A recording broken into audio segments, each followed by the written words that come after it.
Et bien, très cher abonné, maintenant, pour la suite de ces vidéos, nous allons pouvoir vous montrer comment nous pouvons faire quoi? Comment on peut dimensionner les poutres d'une manière singleton et d'une manière particulière. Alors, nous allons rentrer ici. On peut même aller ici. If we want, adjust the VG, je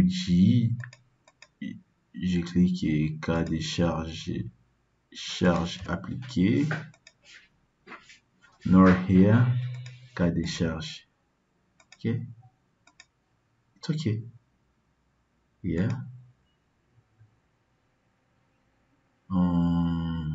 Non. What de la peine.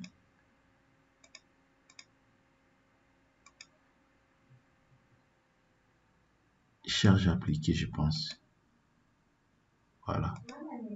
Of course. Alors, ici maintenant, nous allons sélectionner nos éléments de calcul. Voilà. Et là, nous allons sélectionner quelques éléments des poutres. Et là, what can I do? Par exemple, je vais aller au niveau 2. Structural. Parce qu'il y a, il y a les modèles analytiques et les modèles structurels. Alors, je vais aller au niveau des analytiques. Alors, je vais voir quels sont les éléments qui m'intéressent. Tu vois, par exemple, nous avons cette poutre ici. Et puis, on va aller ici. Sophistique. Et puis, on va aller sur poutre. On va patienter. Vous voyez que c'est une poutre à plusieurs travées. Poutre type 1. Poutre à plusieurs travées. Ça se trouve au niveau des sous-sols, à 5. Les X et les Y. Vous voyez là-bas. C'est ça les niveaux de notre poutre. Avec ces colonnes ici et les extrêmement entre nos poutres. Et puis nous allons aller sur analytique. Impact sur les dimensionnements articulés, non, ça doit être fixe. Donc encastré fixe. Position des dimensionnements, voilà. Réduction, tranchage, sortie explicite. Tout ça, il ne faut pas toucher, on doit rester par défaut. Combinaison des charges. Vous voyez là-bas, nous avons les combinaisons manuelles. Et là, nous avons les combinaisons que le logiciel nous a données. Nous allons aller sur les combinaisons automatiques. Je préfère, voilà, les différentes combinaisons automatiques que nous allons appliquer. Les dimensionnements, les normes de calcul, c'est par défaut déjà. Et les types, on va vérifier aussi et l'angle de bielle de compression, non.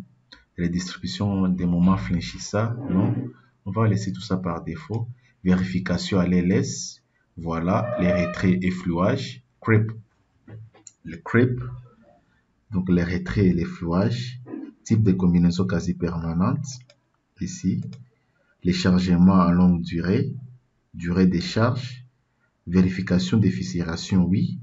Ouverture des fissures, 0,3 mm. Résistance à l'attraction du béton, 2,5 MPa, bien sûr. 25 MPa, voilà.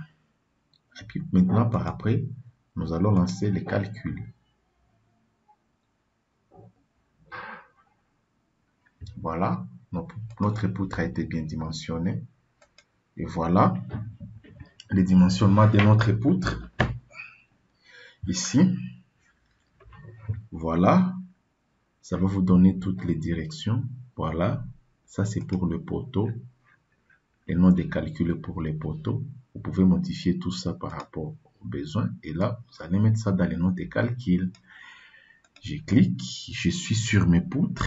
Tu vois, ça donne l'arrobage, les efforts sous cette combinaison ici.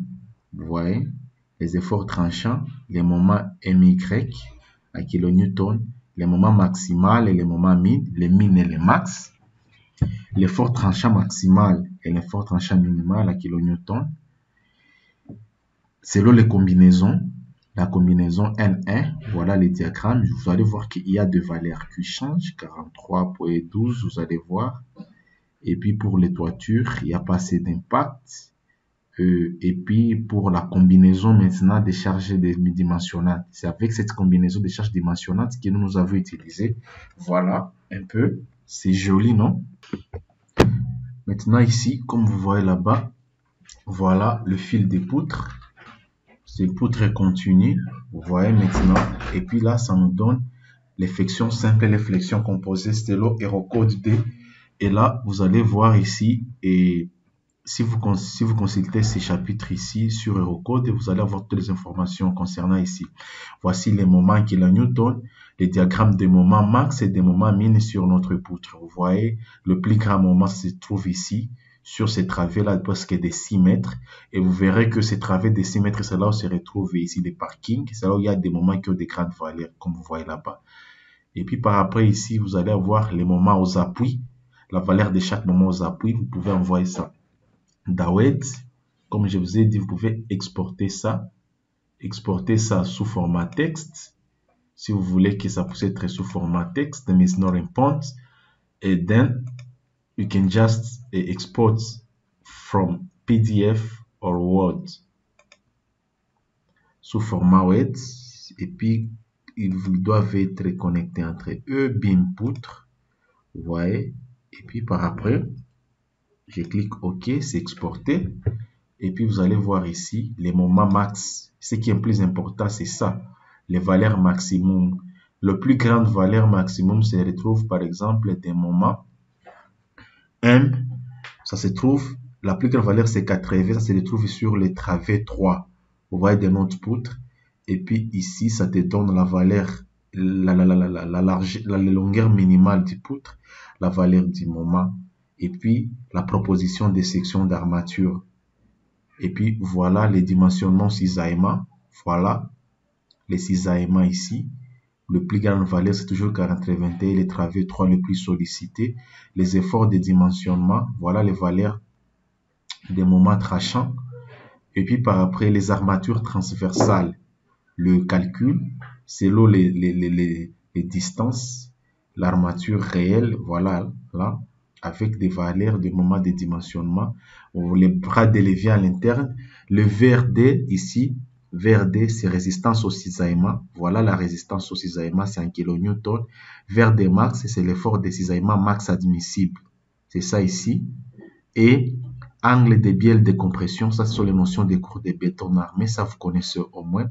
BW, le bras de levier, donc c'est la valeur et c'est la largeur de la poutre et la hauteur de la Z, c'est le bras de levier interne, la largeur de la section, Z, c'est la hauteur qui est le bras de levier interne. Donc, tout ça sur la notion et ASW, l'armature de cisaillement que vous pouvez retrouver là-bas.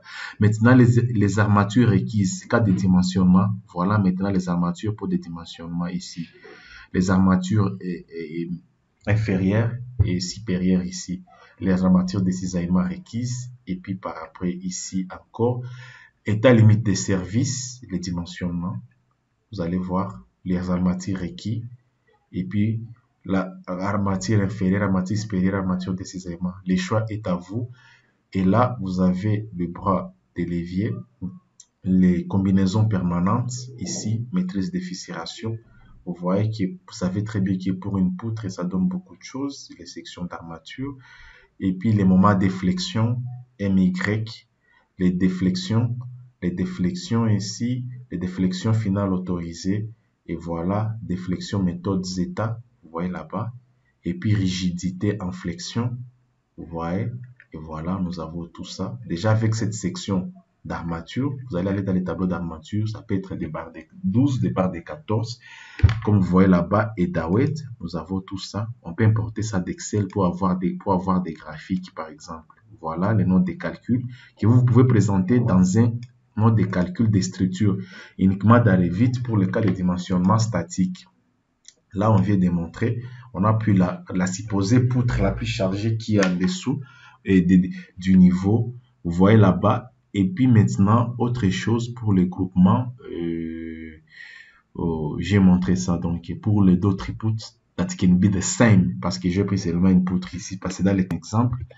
Alors, then, what we can do again, so, maintenant, nous allons juste dimensionner les dalles, ici, our subsystem, ici, les sous-systèmes, ok, ok, ok, ça aussi, voilà, adjust. Maintenant, ici, nous allons vous montrer, dans la vidéo qui précède, on a dimensionné les colonnes, on a dimensionné les poutres. Maintenant, nous allons dimensionner les dalles, les radiers, mais aussi la rampe de l'escalier. Voilà, quant à moi, je vous dis merci, on se retrouve à la prochaine vidéo.